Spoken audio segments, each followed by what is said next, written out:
Alright, my YouTube family, welcome back to the Gaming Brigade, and today, my fellow Descendants, the game introduced Hotfix 1.0.7, so we're going to take a few moments, go over the details. There is a ton of notes that they passed along. As always, we're going to jump right into it. And if you happen to enjoy this or find it helpful, do me a favor really quick and hit that like button. It truly helps the channel out. And if you want to stay up to speed on all things The First Descendant, feel free to hit that subscribe or join button as well. I will leave a link to these notes in the video description down below because there is a lot of information to go over. And with that being said, let's start at the top of the notes with content improvements. If you do not select abort or continue during an interim review in special operations, abort will be selected automatically. They lowered the difficulty of mechanics in the hard intercept battle Frost Walker. That is something I know a lot of people, especially who use random matchmaking, wanted to see. Destroying frenzied parts will now generate 2 embers. They increase the maximum threshold of the frenzy gauge, reducing the number of times of the Colossus becoming frenzied. When using slug shots to a frenzied Colossus, its leg movements will become reduced, making it easier to aim at its weak points. Characters will no longer receive damage when they are in the hazardous area once the void intercept battle ends. When Molten Fortress is defeated, the lava on the ground is now removed immediately. When the Swamp Walker is defeated, the disease status is removed immediately as well. And finally, at the bottom, the restart function of void intercept battles, special operations, and infiltration operations is now separated into 2 types. Start with the current squad and restart mission. The time available for start with the current squad is also increased to 60 seconds. Now moving on to some changes in the field as well as the battle pass. Starting with the field, in the Echo Swamp Derelict Covert, void fragments toxic monsters will now spawn faster. The HP of monsters in void fusion reactors has been reduced, and they will now drop more ammo and recovery orbs when you defeat them. Again, that is a very good move. Now moving on to the battle pass.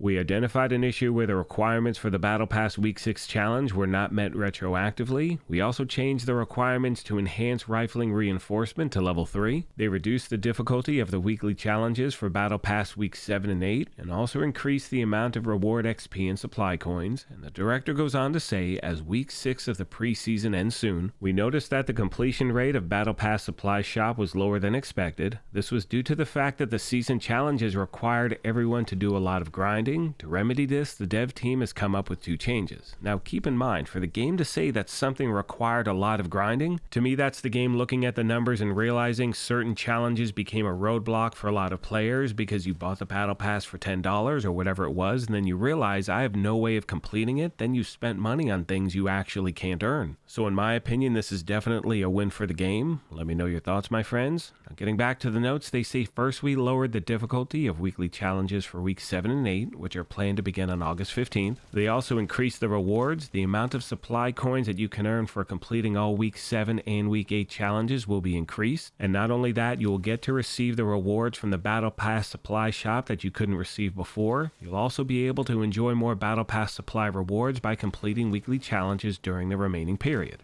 Secondly, we are currently in the process of adjusting the difficulty of Season 1 challenges based on our experience with the preseason. Compared to the preseason, you'll be able to complete challenges more naturally as you farm items, reducing the burden of additional grinding. We are also in the process of increasing the value of rewards you can get from the battle passes. Again, they are listening to the community. This is a very good thing, and it also goes back to something I've said in previous videos, which is the fact that they had a preseason, at least in my opinion, was a really good move because they could slowly integrate changes that players want to see before they introduce a major update.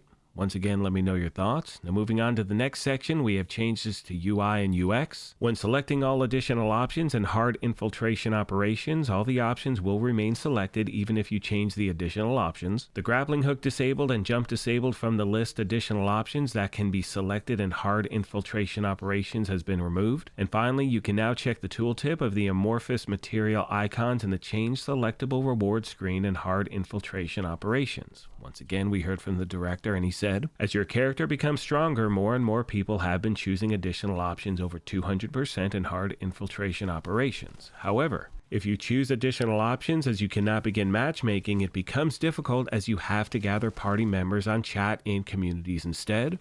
Therefore, we are currently trying to improve our matchmaking system so you can play easily together even when you select additional options. Specifically, additional options will be changed to presets and you'll be able to gather a party depending on the percentage of the preset you choose. Furthermore, to increase the matchmaking pool, we are planning to allow everyone to enter an infiltration operation together, no matter which amorphous material they choose. And finally, at the bottom, you can see they finish off by saying, we are also planning to change the mission and hard infiltration operations from occupation to extermination. We hope you enjoy co-op more easily and experience fast and exciting combat and farming. These changes for hard infiltration operations will be applied in Season 1. Again, that is another thing we have to look forward to at the end of the month. And with that being said, my friends, it is going to take us to the final portion of today's notes, which are the bug fixes. So starting with UI and UX, they fixed an issue where applying a filter at the lab and re-entering the menu caused the filter not to be applied to the list despite the filter itself being maintained. On console, they fixed an issue where the Peacemaker did not show up in the weapon material research auto search, and they also fixed an issue where searching fire, chill, and electric with auto suggestions for Descendant modules also filtered other attributes. Now right below that, you can see bug fixes that were implemented today for Descendants, for equipment, for modules. Moving on to the next page, we have fixes for field, mission, and miscellaneous. And as I mentioned earlier, I am going to leave a link to all of these notes in the video description down below. That way you can check them out and see if they apply to you in your gameplay. Because at this point, I want to talk about the future of the game, because that is one thing we've discussed multiple times over the last few weeks. And one thing we have all noticed in the community is that there's been a lot of discussion in regard to the player count and how it has significantly dropped over the last few weeks. But keep in mind, as we look at the Steam charts from today, from what the game has said, the Steam community represents 30 to 40% of the player base, which means about 60% is on console. Obviously, I do not have the numbers for that, but my point is the following. This is something we have always seen in games. It will continue to happen. There's that initial spike, then the dip, and then there's going to be another spike upon Season 1. At that point, as I've said previously, that is when I think we are truly going to get our first look at what endgame is going to be like. And as long as the game continues on the path they have, which is doing things in a timely fashion, listening to the community, and not only that, they're making changes in minor increments. And the reason that is so beneficial is because we have seen games time and time again make these major overcorrections to gameplay, and they wind up losing the players. So I truly hope it doesn't happen here. We seem to be on the good path.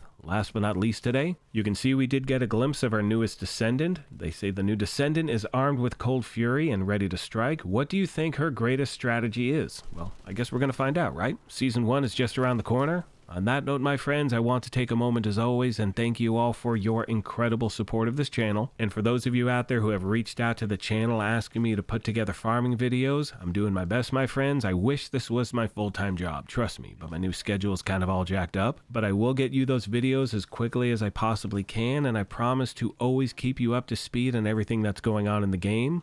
Thank you once again for the privilege of your time, and as I mention at the end of every one of these, take care of yourselves, be kind to each other, and we will talk to you soon.